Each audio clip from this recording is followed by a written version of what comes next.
Congressman Crow, I want to start with you because you are one of the Democrats. You're pretty out front on pushing for what that path should be.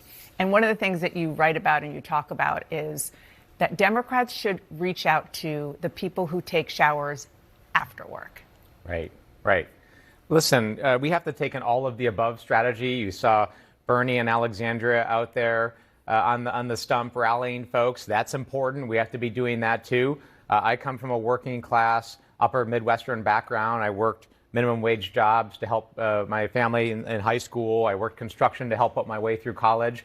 So I'm focusing on those areas, rural areas, red areas, districts that voted for Trump. How can we break through and start winning in areas and bringing people back into our coalition who we lost? And that requires connecting. That requires listening. It requires a very different approach than we've been taking the last couple of years. You know, people can throw all these terms out. They can label certain economic policies. They can talk about the NASDAQ. They can talk about the stock market.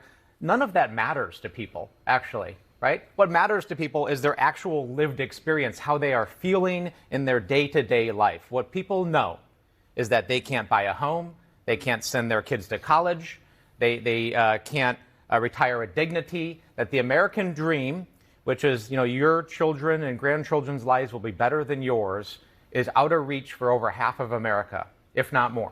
Right? And that's what we're going to talk about. We're not going to talk about, these economic, ideological things. We're not going to engage in the culture war. We are here to make people's lives better. We are here to not ensure an outcome, because where I'm from, people don't want an outcome ensured for them. All they want is a fair shake, and they want a level playing field, and that's what the Democratic Party...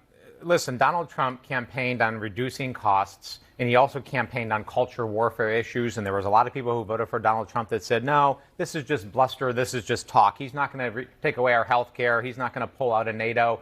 He's not going to, cede American leadership around the world. But guess what? He is. He's doing it.